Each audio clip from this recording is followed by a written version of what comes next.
Greetings and salutations, folks, and welcome once again to another helping of Mr H's Hot Pot. You join me today for day 6 of the UK lockdown, and it's currently about 7:30 in the morning. Now, due to the clocks going forward last night, it's really 6:30, so there's not a lot of people out and about. Traditionally, on a Sunday morning, you wouldn't get many people wandering about and milling about anywhere. People use it as a day of rest, don't they?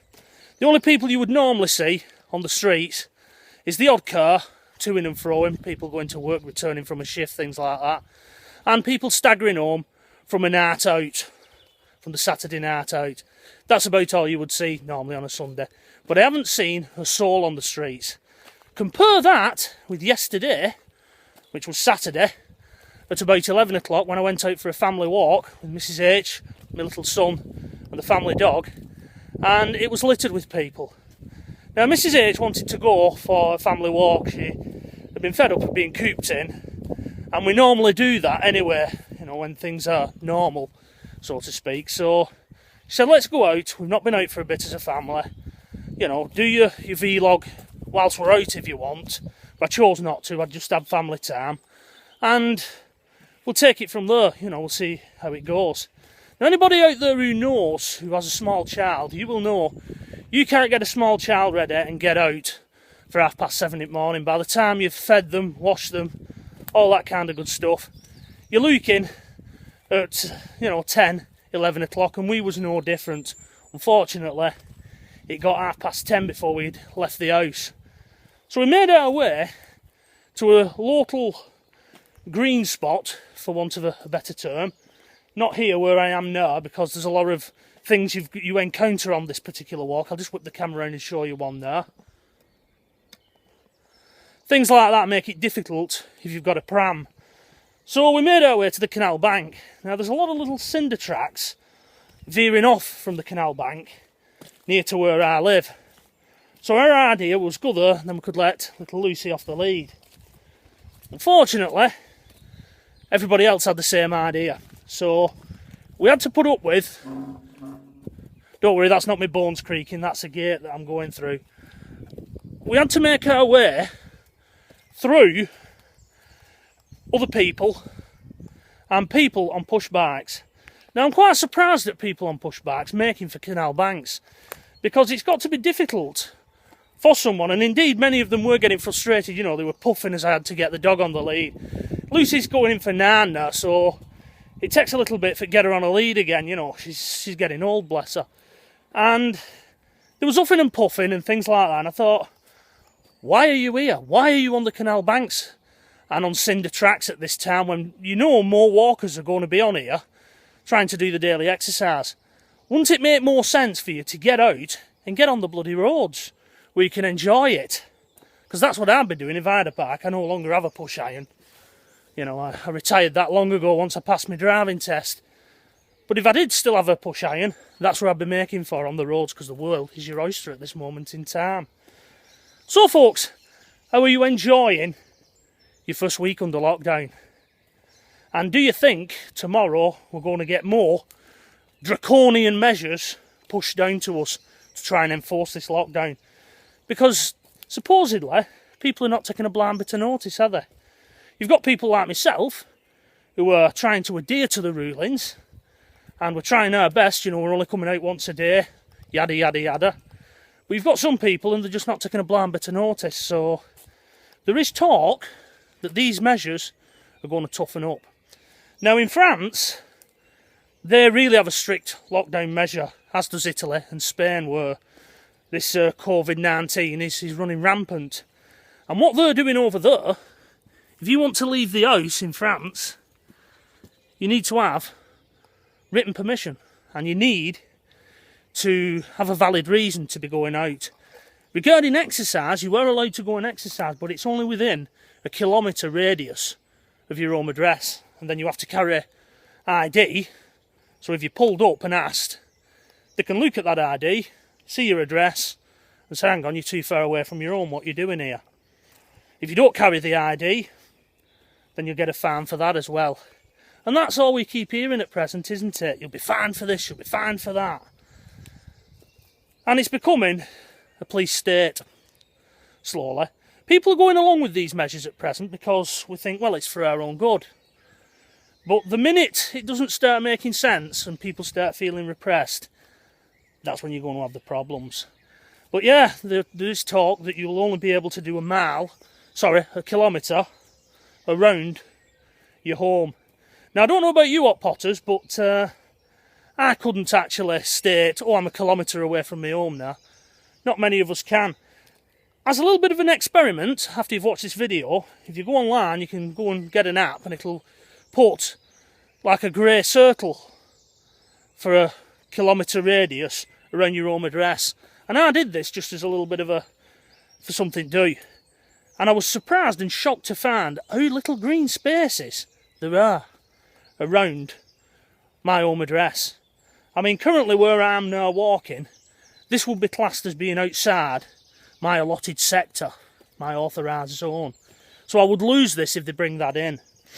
You know, another measure that they're on about bringing in is you will only be allowed to exercise alone, which I do normally anyway, but no more family walks, and I think that's why Mrs H wanted to get one of the last family walks in yesterday, just in case that does come in. I do apologise, I've suddenly gone dark though, that's due to the trees and that, you know, and the sun shining through them.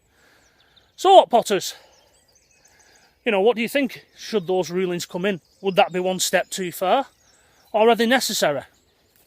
I mean, we're seeing scenes of police helicopters chasing people through the, through the moorlands and things like that, and naming and shaming with drones and things like that. People in parks being shouted at by police cruisers via tannoy.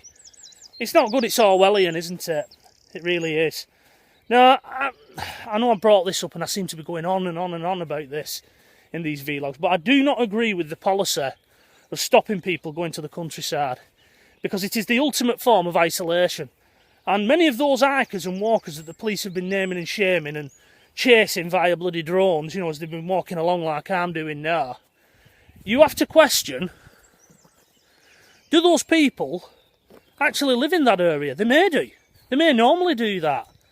You've no way of knowing from a drone whether that person lives in that area or whether they don't. So I don't think that's good, what they're doing, really. And it'll only be a matter of time before somebody lobs a lump of coal or something at one of these bloody drones and knocks it out at sky, isn't it?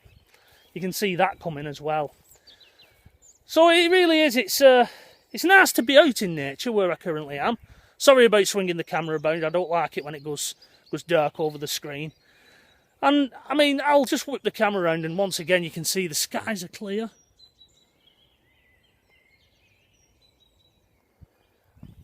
Birds are singing and you'd be forgiven for thinking there's nothing wrong with the world. I mean, this is a conspiracy theorist's wet dream, really, isn't it, what's happening at present? You know, the number of people that are online now going out there and they're sat there in front of a camera as I'm doing, and they're saying, see, we told you this had come in, we told you Agenda 21 had come in and all this. They're frothing at mouth. You know, they're going to look real fools when they lift these sanctions, because they will. Because simply, the country can't continue the way it is. We can't keep having people sat at home on their arses, not doing anything. You know, our bloody economy's tanking at present. So they want to get that back up and running as soon as possible. You know, and for anybody who does think that this COVID-19 isn't real, why not visit your local hospital and go and have a look and see? You know, ask for go down to morgue and see some of these bodies that have you know, been victims of this bloody disease. Because yesterday, I think 260 died from it, didn't they? It's getting scary now. We're getting to that peak. Once we get to that peak and we get over it, we should start seeing it decrease, as happened in China, if you're to believe the figures. Now, that's something as well that I think the government are trying to keep a lid on regarding China. Anybody with a grain of sense doesn't believe the official story where supposedly somebody ate a bat that was infected or something like that, wasn't there? And I'm not buying that, hot potters, I'll be honest with you. I think Chinese government have been fiddling around with germ warfare, and someone in that laboratory has accidentally infected themselves, and I think that's how it's got out. And I do think that the governments around the world know this. Donald Trump is heavily hinting at this when he calls it the China disease, doesn't he? You know, which many people don't want him doing. And the only reason for that, hot potters, is not to protect the Chinese government, it's to protect the Chinese communities within their countries.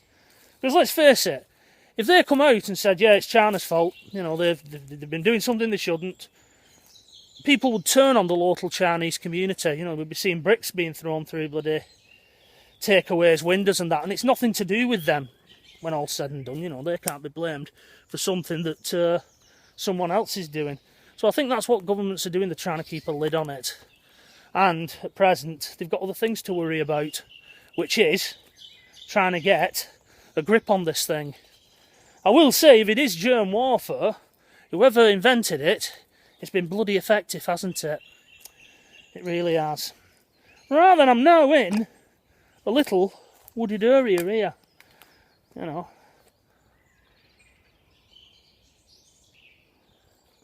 And I just love this. I just love coming to places like this. I mean, I would probably try and risk it. Now, this is just outside that kilometre sector for me, from my home address. You know, I would probably try and act numb. You know, if I was pulled up and said, you're outside a kilometre from where you live, I'd say, oh, I'm sorry, I didn't realise that. Although, I can't do that now, can I? Because I've put it on this film. I mean, I have had one or two people who've said to me, you know, just go out. Just go out. One fella come in and he said, just go out, you soft melt. I've not heard that for years, calling somebody a soft melt. I couldn't be angry with him when I saw it. I just had to laugh.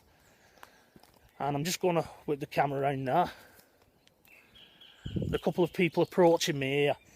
And these are the first people that I've seen in a while. And politely, they're keeping the distance from me. We're keeping our social distancing. And they're the first two that I've seen whilst on this walk. You know, that just shows you my theory of getting away from everything. You know, it's a lot better than what the government want you to do, which is go to what few green spaces are left. And that's something else when all this is over. Maybe we'll appreciate our green spaces more. And we will put up more of a protest when some building corporation want to put a few houses on it and make a quick buck. Right, folks, this one's been bloody rallying on for almost 13 minutes, so I'm going to wrap it up. Otherwise, I'll be rabbiting on for about half an hour, and I don't want to be doing that. So, folks, that's it. There's some thoughts for you today. Do you think these measures are going to get stricter? Do you think the Chinese government have been fiddling around with germ warfare, something like that?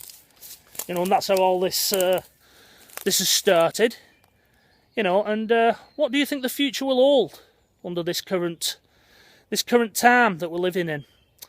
So, folks, as I said, I'll leave it there. Stay safe, and until the next time, bye-bye for now.